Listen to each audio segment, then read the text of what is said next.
wabarakatuh. Selamat Selamat malam dan selamat berjumpa kembali dengan kami dari kelompok 8. Sebelumnya perkenalkan, nama saya Afaf Ekotonimah, perwakilan dari kelompok 8 sebagai MC pada kegiatan musyawarah masyarakat desa yang ketiga mengenai prevensi sekunder atau prevensi yang kedua pada malam hari ini. Oke, sebelumnya apa kabar Bapak Ibu dari RW 33? Semoga dalam keadaan sehat walafiat nggih. Baik. Alhamdulillah baik, Mbak.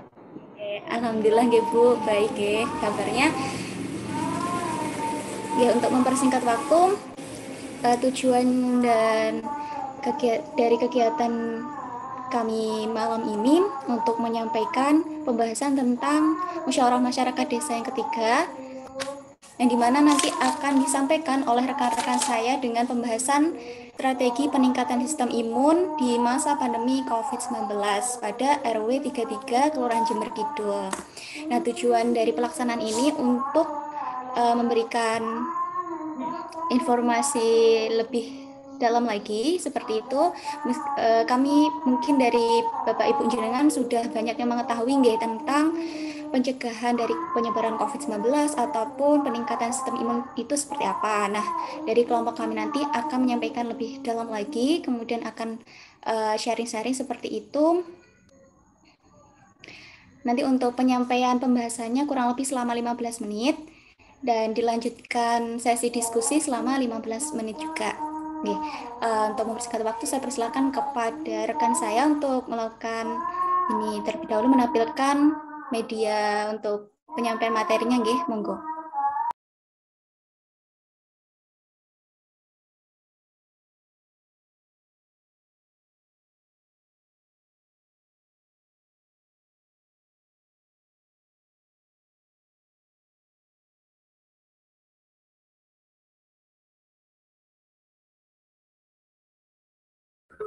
Ya baik, karena ada yang terkendala sinyal, kami ulangi kembali ya. Jadi untuk malam hari ini kita akan bahas tentang strategi peningkatan sistem imunitas di masa pandemi COVID-19 warga RW 033 Kelurahan Jember Kidul.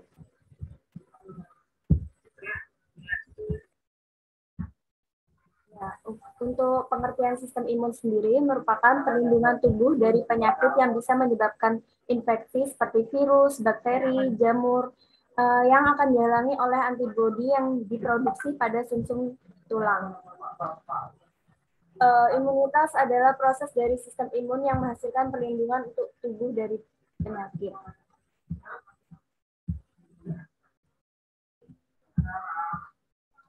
Cara kerja sistem imun sendiri pada saat benda asing antigen masuk ke dalam tubuh melalui berbagai cara. Saat antigen masuk, maka tubuh akan berusaha melindungi agar tidak terjadi infeksi.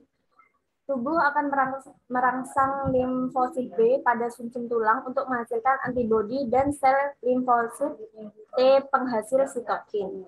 Jika tubuh bisa memproduksi antibodi yang cukup untuk membunuh zat asing yang masuk, pada saat antigen masuk itu kembali antibodi akan menetap beberapa waktu dan akan mengenali serta siap melawan zat asing yang masuk kembali. Nah, bayi baru lahir akan membentuk antibodi dan berkembang serta bisa berfungsi normal setelah masuk usia 6 bulan. Hal-hal yang bisa mempengaruhi sistem imun sendiri, yang pertama yaitu dari kondisi lingkungan. Jika lokasi lingkungan fisik suatu tempat masuk pada lingkungan sehat, faktor penurunan imunitas bisa dihindari. Kemudian usia. Pada usia lanjut, aktivitas semakin menurun, organ-organ menurun fungsinya, penurunan protein yang bisa melawan infeksi virus. Kemudian yang ketiga yaitu kondisi kesehatan. Untuk penyakit penyerta seperti diabetes, tekanan darah tinggi, jantung bisa memicu penurunan sistem imun. Kondisi stres cenderung menurun sistem imun. Yang keempat yaitu gaya hidup, seperti makanan cepat saji, makanan cepat saji yang meningkatkan produksi protein sehingga menimbulkan stres tubuh, aktivitas fisik, kebiasaan merokok, dan minum alkohol. Untuk cara meningkatkan imunitas saat pandemi sendiri, yaitu yang pertama tetap di rumah saja. Yang kedua, mengkonsumsi makanan sehat. Yang ketiga, mengurangi konsumsi alkohol dan minuman tinggi gula. Yang keempat, aktivitas fisik 30 menit per hari. Yang kelima, bekerja dari rumah, istirahat per 30 menit setelah duduk. Yang keenam, tidak merokok karena akan memperparah komplikasi akibat COVID. Kemudian yang ketujuh, yaitu manajemen stres. Dengan mengungkapkan perasaan pada orang yang dipercaya, melakukan kegiatan yang positif dan bermanfaat. Untuk pemanfaatan tanaman herbal penambah imun, hal-hal yang perlu diperhatikan. Di sini kami untuk tanaman herbal ini, solusi dari kami untuk menambah imun, yaitu hal-hal yang perlu diperhatikan. Yang pertama, pemilihan jenis tanaman, kemudian komposisi bahan, kemudian takaran yang sesuai dengan racikan yang dibuat. Yang keempat, pengolahan yang harus memperhatikan kebersihan. Peralatan yang digunakan tidak berasal dari logam, kecuali stainless steel, bahan keramik, kaca, dan porselin. Yang kelima, yaitu mencuci bahan secara bersih. Yang keenam, menyaring dengan bahan plastik atau nilon, stainless steel, atau kasa. Pemanfaatan tanaman herbal penambah imun. Yang pertama yaitu ramuan pertama. Bahannya yaitu kunyit 1 ruas ibu jari, lengkuas 1 ruas ibu jari, jeruk nipis 1 buah, air 3 cangkir, gula merah secukupnya. Cara pembuatannya sendiri yaitu cuci bersih semua bahan, geprek kunyit dan lengkuas, rebus air hingga hangat, api dikecilkan dan rebus semua bahan, tunggu hingga air menjadi setengah, saring dan minum dalam keadaan dingin. Cara pemakaiannya sendiri atau untuk membuatnya itu berapa kali sehari, yaitu 2 kali sehari, 1,5 cangkir. Yang kedua, untuk ramuan kedua yaitu bahannya daun kelor 2 genggam, kemudian air 2 cangkir. Cara pembuatannya yaitu rebus air hingga mendidih, masukkan daun kelor dan api dimatikan, kemudian saring sesudah dingin. Cara pemakaiannya untuk diminum yaitu 2 kali sehari 1 cangkir. Kemudian untuk ramuan ketiga yaitu bahannya bawang putih tunggal 2 butir, air hangat, dan madu. Cara pembuatannya yaitu bawang putih dicuci bersih, digeprek dan dihaluskan, dimasukkan pada air hangat, ditambahkan madu, dan aduk hingga rata. Cara pemakaiannya untuk sehari-hari, untuk diminum yaitu 2 kali sehari secukupnya. Ini kami sajikan poster dari Kementerian Kesehatan Republik Indonesia, cegah virus corona dengan meningkatkan daya tahan tubuh. Ini bisa dilihat di situ terdapat daun pegagan. Biasanya di RW atau di lingkungan rumah, di lingkungan masyarakat itu biasanya terdapat daun pegagan. Jadi mudah dicari. Kemudian bawang putih juga mudah dicari, temulawak juga, terus ada meniran. Sudah sering lihat biasanya ada di halaman atau lapangan gitu biasanya ada. Kemudian ada kunyit dan temu mangga. Untuk leaflet yang kami sajikan yaitu di sini ada untuk daya tahan tubuhnya atau imunitasnya, dapat ada penjelasan tentang cara meningkatkan imun pada saat pandemi, pemanfaatan tanaman herbal penambah imun, sama seperti yang tadi kami jelaskan, yaitu ada ramuan-ramuannya. Oke, baik. Ini leaflet di baliknya. Oke, jadi dari saya cukup sekian. Mungkin jika ada pertanyaan, dipersilahkan untuk warga RW 033 Kelurahan Jember Kidul.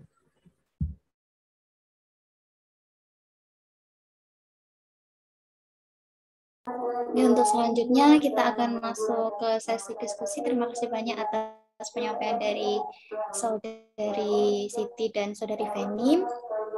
Ya, monggo kepada Bapak Ibu, jika ada pertanyaan bisa langsung mengaktifkan audionya atau menuliskan pada chat Zoom, nggih. Monggo dipersilakan. Mbak, saya izin bertanya. Nggih, Bu Yuli, monggo. Misalnya kalau udah kena COVID itu perlu vaksin juga, tah?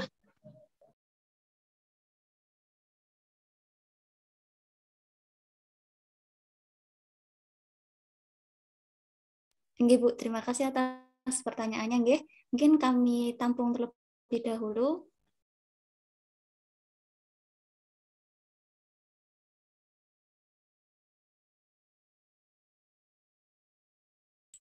Monggo jika ada yang ingin bertanya dipersilakan untuk menyampaikan.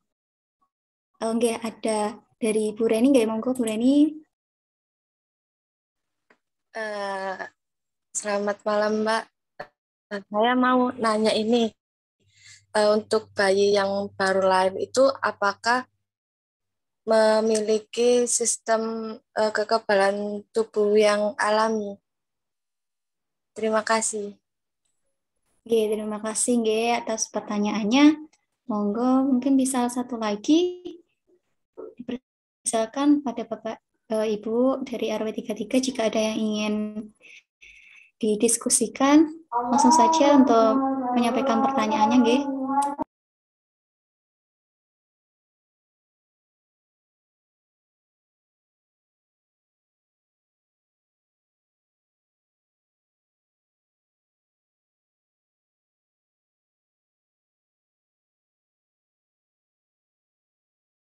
Oke, sambil menunggu pertanyaan yang lainnya untuk mempersingkat waktu, dipersilakan kepada teman-teman jika ada yang ingin menyampaikan jawabannya, monggo.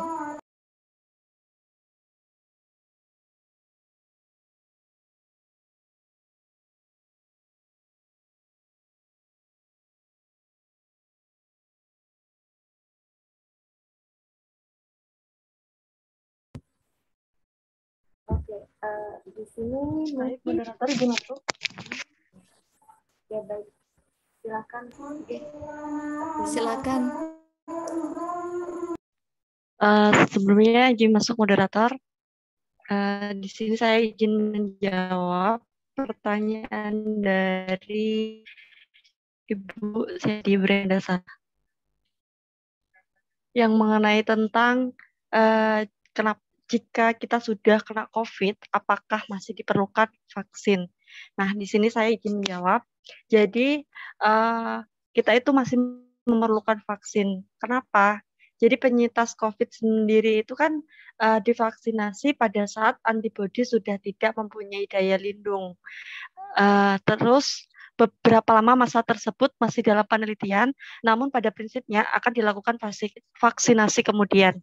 Jadi meskipun kita pernah terkontaminasi atau positif COVID-19 ini atau COVID-19, kita itu masih diwajibkan atau diharuskan untuk vaksin.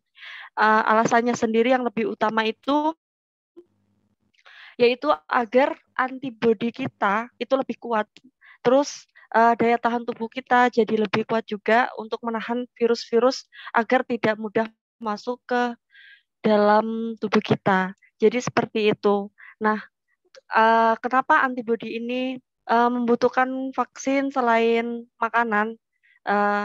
Jadi pada saat vaksin ini juga selain makanan pun kita juga memerlukan vaksin untuk lebih menguatkan daya imun yang di dalam organ tubuh kita sendiri. Terima kasih. Saya kembalikan kepada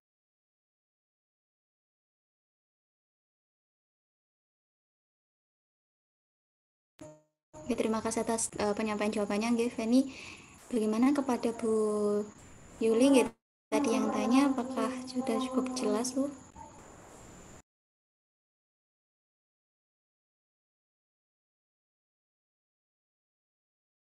Oh, nggih, makasih Mbak. Nggih, terima kasih kembali Bu Yuli. Monggo untuk rekan-rekan bisa melanjutkan penyampaian jawabannya. Nggih, ada satu pertanyaan lagi, ini dari Bu Yuli. Tadi pertanyaan Bu Yuli, mohon maaf, pertanyaan dari Bu Holil, nggih. Ini pertanyaan dari Bu Holil tadi kurang lebih sama dengan pertanyaannya Bu Yuli. Ini beliau bertanya kembali, mengapa ya Mbak kok setiap orang itu beda-beda gejala terkena COVID-nya seperti itu. Oke, terima kasih atas pertanyaannya, nggih, Bu Halil. Monggo rekan-rekan bisa untuk menjawab dua pertanyaan lagi.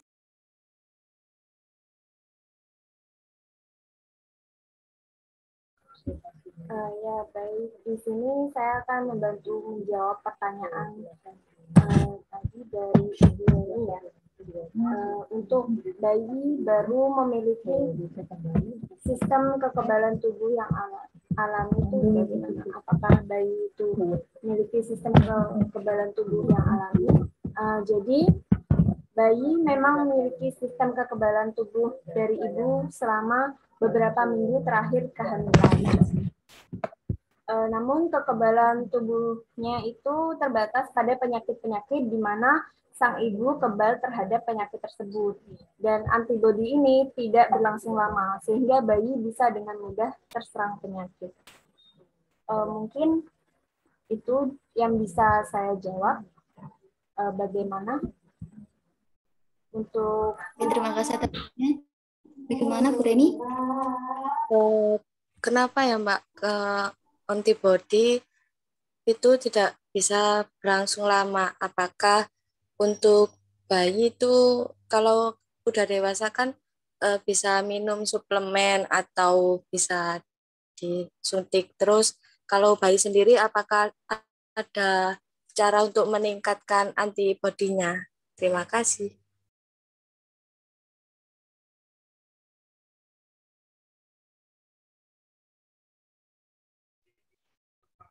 Baik, terima kasih Ibu Reni terkait dengan responnya, feedback-nya dari apa yang disampaikan oleh Ibu Reni tadi.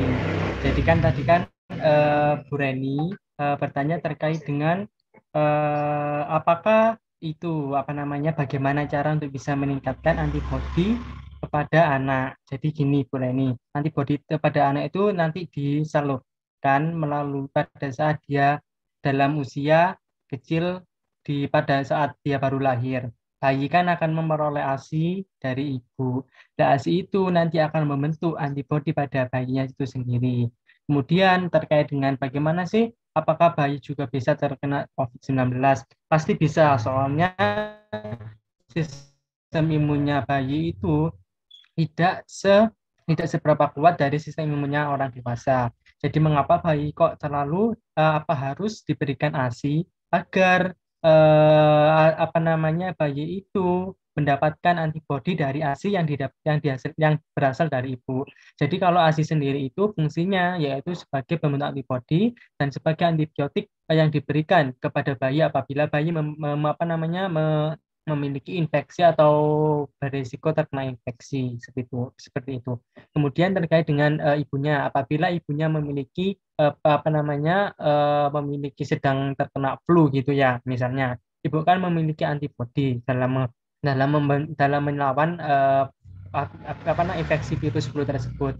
Nah, antibodi itu nanti akan disalurkan melalui air ASI. Air ASI nanti itu akan menyalurkan antibodinya kepada anak. Jadi anak nanti akan mendapatkan antibodi dari ibu seperti itu.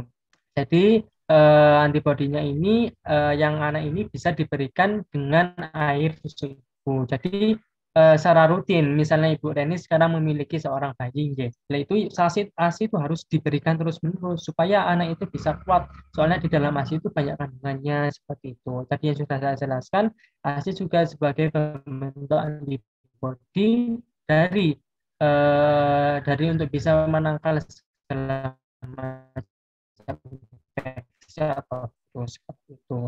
Bagaimana Ibu Reni? Apakah bisa ditangkap dari penjelasan saya? Baik, bisa. Permisi, Bu. Hmm? Nggih sakit nih, Bu. Nggih, nggih. Untuk ibunya sendiri kan ngasih ASI, Mas, nggih. Itu Nggih. apa ada kayak dianjurkan makan apa gitu supaya bisa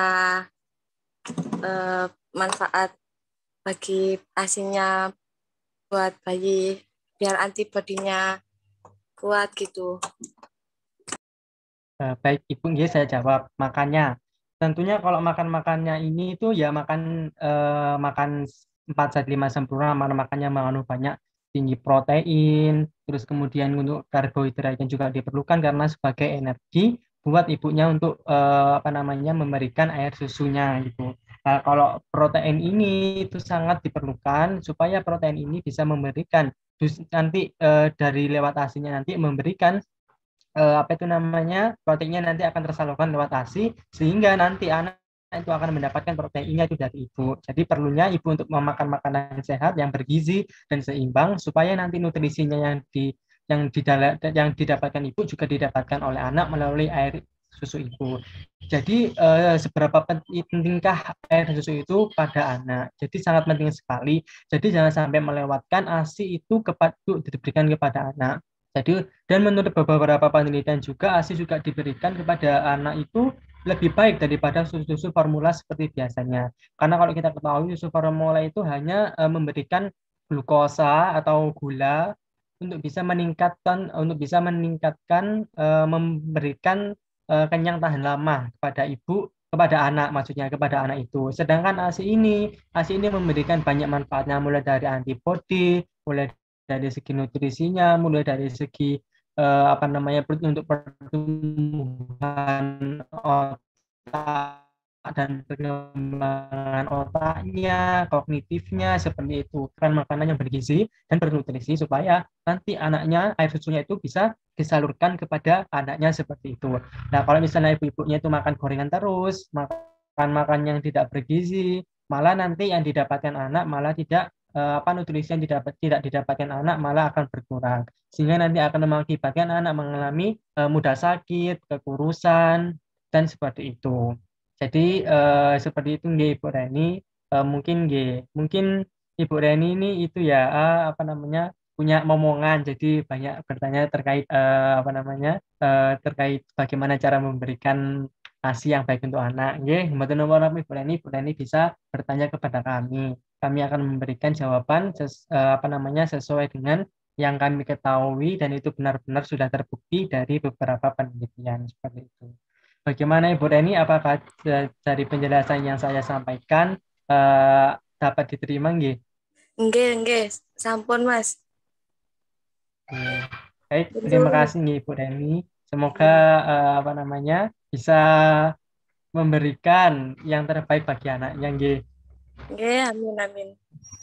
Nggih. Baik, baik. Dan selanjutnya saya akan menjawab pertanyaan dari Bapak Putra. Apakah dengan vaksin dapat menjamin terhindar dari COVID? Jawabannya tidak. Mengapa demikian? Karena di sini itu kan sudah beberapa ada ya juga dijelaskan, beberapa artikel juga menjelaskan bahwa di sini vaksin itu berfungsi untuk meningkatkan sistem imunitas tubuh kita, supaya sistem imunitas tubuh kita itu bisa mengenali virus antigen dari virus itu. Antigen itu virusnya itu. Jadi biar tubuh kita itu mengenali virusnya itu bahwa kalau ini itu virus yang sama yang diberikan pada yang sesuai dengan vaksin itu. Nah, kalau kita kan imun kita sudah bisa mengenali virusnya itu antigennya. Maka di situ nanti antibodi kita itu bisa melawannya. Jadi nggak kaget itu istilahnya, nggak kaget. Jadi sudah bisa mempersiapkan, istilahnya itu sudah bisa mempersiapkan strategi apa yang bisa untuk bisa menyerang, untuk bisa mematikan virus itu gitu. Jadi sudah punya strategi sendiri. Nah, ketika zat tubuh sudah mempunyai strategi sendiri, pasti kan sudah memiliki persiapan dan sudah bisa melawan virus tersebut. Sehingga gejala-gejala yang ditimbulkan itu tidak berat, hanya ringan saja. Jadi ketika orang yang sudah divaksin oleh COVID itu bisa terjadi, tapi untuk respon tubuhnya seperti gejalanya itu tidak seberat orang yang tidak vaksin seperti itu. Jadi perlunya kita untuk melakukan vaksinasi tentunya pada masa pandemi COVID kali ini karena sangat penting untuk bisa melawan virus corona dan supaya nanti apabila kita terkena ya nauzubillah min dzalik memanifestasikan gejalanya itu tidak sangat berat, jadi sangat ringan. Mungkin gejalanya sangat ringan itu mungkin seperti demam, pilek, batuk itu pun gejala itu masuk kategori gejala ringan dan biasanya kan paling umum yang dimanifest yang diperlihatkan kalau sudah terindikasi COVID yaitu terinfeksi kan biasanya kan anosmia, yaitu anosmia itu salah satu gejala ringan seperti itu. Jadi perlunya untuk vaksin. Jadi bapak-bapak atau ibu-ibu sekalian yang belum vaksin, monggo ayo vaksin karena vaksin sudah gratis seperti itu. Bagaimana terkait penjelasan yang dapat kami sampaikan kepada Bapak Putra, apakah dapat diterima? Nggih. Jadi itu tadi, jadi bisa saja terkonfirmasi positif, bisa terinfeksi, tapi gejalanya yang ditimbulkan itu ringan, tidak seberat yang tidak vaksin seperti itu. Baik, baik Bapak Putra gimana? Apakah dapat diterima penjelasan dari kami? Nggih? Ya Mas, dapat diterima. Mas, kira-kira berapa Baik. lama setelah vaksinasi terjadi serokonversi dan serokonversi? G, seperti gimana? Kurang terjelas nih. Mas, kira-kira berapa lama setelah vaksinasi terjadi serokonversi?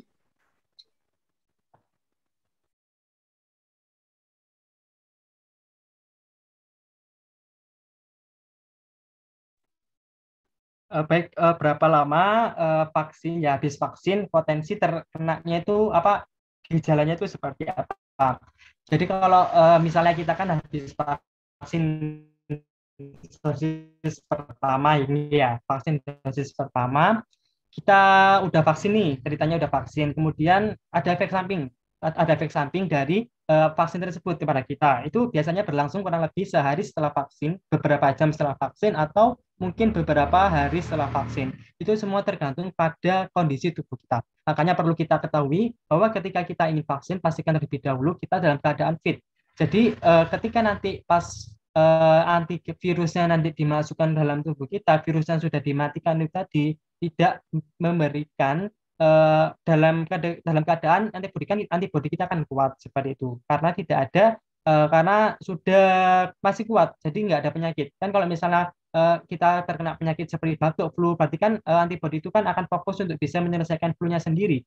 Sehingga pada saat kita vaksin, nanti kan antibodinya malah nggak fokus buat untuk mengenali vaksinnya, malah nanti berfokus kepada yang batuk pileknya itu tadi. Sehingga nanti yang virusnya ini tadi malah akan menjadi penyebab yang lebih kompleks gitu, yang lebih yang lebih buruk pada tubuh kita. Jadi diusahakan ya bapak-bapak atau ibu sekalian kalau mau vaksin itu pastikan keadaannya terlebih dahulu dan untuk vaksinnya sendiri itu harus dijadwalkan. Kan di sini kan program pemerintah juga ya ada vaksin 1, vaksin kedua, dan pastikan untuk selalu mengikuti arahan dari pemerintah untuk ikut vaksin pertama dan ikut vaksin kedua seperti itu ya. Bagaimana nggih terkait apa yang saya sampaikan nih Bapak Putra, apakah sudah dapat diterima? Mas, diterima. Terima kasih.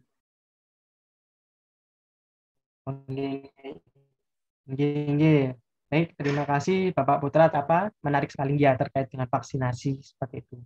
Jadi ibu-ibu bapak-bapak dan ibu-ibu sekalian yang belum vaksin, monggo vaksin, jangan takut vaksin karena vaksin ini juga buat kekebalan tubuh kita supaya nanti kita tidak terhindar supaya kita nanti tidak mendapatkan gejala yang lebih buruk seperti itu kalau misalnya kita terkena positif COVID-19. Jadi perlunya kita untuk ikut vaksin, ya. Vaksin 1 dan vaksin 2 jangan sampai terlewat karena vaksin itu merupakan salah satu bentuk pencegahan terhindar dari dari virus-virus yang menginfeksi tubuh kita seperti itu. Jadi yang disampaikan tadi itu yang disampaikan oleh teman saya itu tadi itu terkait dengan pencegahan sekundernya apabila kita sudah terkena virus, bagaimana supaya meningkatkan tubuh kita, yaitu dengan beberapa obat alamiah herbal itu bisa dilakukan supaya imun tubuh kita itu kuat dalam melawan virus-virus yang ada dalam tubuh kita. Dan itu semua juga dari kesadaran bapak-bapak atau ibu-ibu sekalian untuk bisa mencegah rantai penularan virus seperti mencuci tangan, memakai masker dan sebagainya itu. Baik, mungkin itu saja yang dapat saya jelaskan kepada para penanya sekalian. Saya berterima kasih atas pertanyaannya yang sangat bagus, yang sangat menarik sekali dalam topik COVID-19 ini. Mudah-mudahan apa yang dapat kami berikan bermanfaat bagi kita semua. Baik, selanjutnya saya serahkan kepada MC. Oke, terima kasih atas penyampaian jawabannya. Terima kasih juga kepada Bapak Ibu yang telah bertanya. Ini masih ada satu pertanyaan lagi dari Bu Holil. Mungkin dari teman-teman ada yang ingin menyampaikan jawabannya, monggo. Baik, sebelumnya izin masuk moderator. Di sini saya izin pertanyaan dari Bu Khalid. Nah, jadi pertanyaannya yaitu mengapa ya Mbak, kok setiap orang itu beda-beda gejalanya saat kena COVID? Terus untuk pertanyaan yang di atas tadi mungkin sudah dijawab oleh rekan saya ya. Nah, saya di sini akan menjawab pertanyaan yang kedua, yaitu pasti berbeda karena setiap orang itu memiliki daya atau imun tubuh yang berbeda. Nah, kenapa seperti itu? Seperti yang awal tadi saya jelaskan, setiap dalam rentang usia itu akan memiliki menurunnya imunitas pada tubuh atau daya tahan tubuh kita itu akan menurun. Apalagi kalau di umur 50 tahun ke atas itu akan mengalami penurunan antibodi pada tubuh tersebut. Nah, pada kasus COVID-19 ini, kenapa orang-orang itu memiliki perbedaan? Nah, ya itu tadi penyebabnya dari usia. Jadi dalam COVID ini itu biasanya kan menyerangnya itu pada sistem pernafasan. Nah, untuk usia yang rentang sekali itu kan sering sekali mengalami kecapean. Terus setelah kecapean itu, jadi kayak punya riwayat cepat merasakan sesaknya itu. Nah, sesuai penelitian vaksin pada uji klinis itu, biasanya itu bukan hanya menilai imunnya aja, tetapi dalam bentuk antibodi yang nutrisinya itu lengkap. Nah, terus di sini juga fungsi dari nutrisi tersebut itu secara tidak langsung dengan mengukur sitokin yang dihasilkan pada sel tersebut itu jika sel ini menerima nutrisi dengan baik, terus mendapatkan nutrisi dengan baik, vitamin dengan baik, itu maka biasanya itu efektivitas vaksinnya itu tinggi. Jadi antibodi kekuatannya itu tinggi, seperti kita itu memenuhi makanan nutrisi kayak 45 sehat sempurna, seperti setiap harinya itu meminum susu, memakan makanan yang bervitamin, sayur-sayuran hijau, terus rajin untuk berolahraga seperti itu. Nah, sekali lagi untuk ditekankan kenapa setiap orang itu memiliki imun yang berbeda-beda di sini, jadi dikarenakan rentang usianya. Nah, jadi rentang usia yang lebih apa ya istilahnya kayak lebih bakalan kayak terkontaminasinya itu cepat atau tertularnya itu cepat, mengalaminya itu cepat, penurunan imunitasnya itu cepat turun pada rentang usia yang akan menjelang lansia. Demikian jawaban dari saya serahkan kepada MC. Bagaimana atas jawaban dari rekan saya, Bu Khalil? Apakah ada yang ingin diklarifikasi atau ada yang ingin ditanyakan kembali? Ya, dari Bu Khalil sudah cukup. Jadi sebelum kita lanjutkan untuk penutupan, saya ingin menambahkan sedikit seperti itu dari pertanyaan Bu Reni tadi mengenai bagaimana kalau dari ibunya sendiri dalam meningkatkan sistem imun ketika menyusui seperti itu, nggih. Jadi di sini bisa menggunakan menggunakan seperti ini Bu, daun katuk ataupun kelor. Nah, itu biasanya dikonsumsi pada ibu-ibu yang sedang menyusui untuk meningkatkan produksi dari ASI-nya, kan seperti itu. Nah, dari kandungan yang ada pada daun katuk ataupun daun kelor itu terdapat ini Bu, terdapat senyawa kimia yang berfungsi untuk meningkatkan hormon prolaktin. Nah, hormon prolaktin ini sebagai produksi dari ASI pada ibu, seperti itu. Nah, mungkin itu sedikit tambahan dari saya. Semoga bisa dipahami, nggih.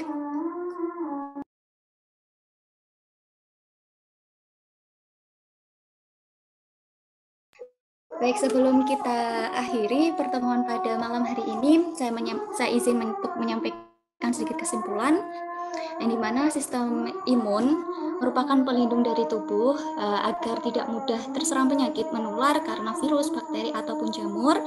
Nah, sedangkan proses imunitas sendiri terjadi karena adanya antigen ataupun benda asing yang masuk ke dalam tubuh, dan tubuh itu sendiri akan melawannya dan mengenali benda asing yang masuk, sehingga jika antigen ataupun benda asing yang masuk itu menyerang kembali pada tubuh seseorang akan mudah dikenali, dan dari sistem imun akan membentuk antibodi sebagai bentuk dari perlawanan. Nah, untuk peningkatan imun itu bisa dilakukan dengan mengkonsumsi makanan yang sehat, kemudian melakukan aktivitas fisik minimal 30 menit per harinya, kemudian melakukan pola hidup sehat, tidak merokok, kemudian tidak minum alkohol, dan memanage atau mengelola stres. Jadi stres itu sendiri kan tidak bisa dihindari, tapi dari masing-masing individu itu bisa untuk mengelolanya. Jadi bagaimana stres yang diterima itu tidak terlalu berlebihan, tidak terlalu dibuat berat seperti itu. Jadi bisa meningkatkan imunitas apabila stres yang masuk atau ada permasalahan yang masuk itu bisa dikendalikan. Nah, selain itu bisa juga dengan menambah asupan imun dengan menggunakan ramuan herbal dari tanaman toga, bisa dari jahe ataupun dari kunyit, dari daun kelor itu juga bisa, kemudian bawang putih dan madu itu juga mampu untuk meningkatkan sistem imun. Ya, mungkin itu saja yang bisa kami sampaikan mengenai pertemuan pada malam hari ini di Musyawarah Masyarakat Desa yang ketiga tentang pembahasan prevensi sekunder atau prevensi yang kedua. Mungkin dari Bapak Ibu jenengan, dari Bapak Ibu sekalian bisa untuk menerapkan ini nggih, mempraktikkan untuk membuat minuman-minuman herbal ataupun bisa disebut dengan jamu seperti itu dengan memakai bahan-bahan yang bisa ditemukan di lingkungan rumah.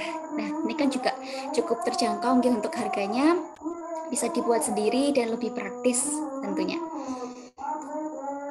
Saya ucapkan terima kasih banyak mewakili dari teman-teman atas kehadiran dari Bapak Ibu sekalian pada pertemuan malam hari ini. Mohon maaf apabila mengganggu waktunya, dan terima kasih banyak sudah menyempatkan hadir dan partisipasinya yang sangat luar biasa. Sampai jumpa di pertemuan selanjutnya nggih Bapak Ibu, semoga sehat selalu dan tetap mematuhi protokol kesehatan, serta yang belum vaksin mungkin bisa segera vaksin seperti itu. Cukup sekian dari saya, kurang lebihnya mohon maaf. Terima kasih. Wassalamualaikum warahmatullahi wabarakatuh. Selesai. Waalaikumsalam warahmatullahi wabarakatuh. Terima kasih Mbak. Terima kasih. Terima kasih banyak.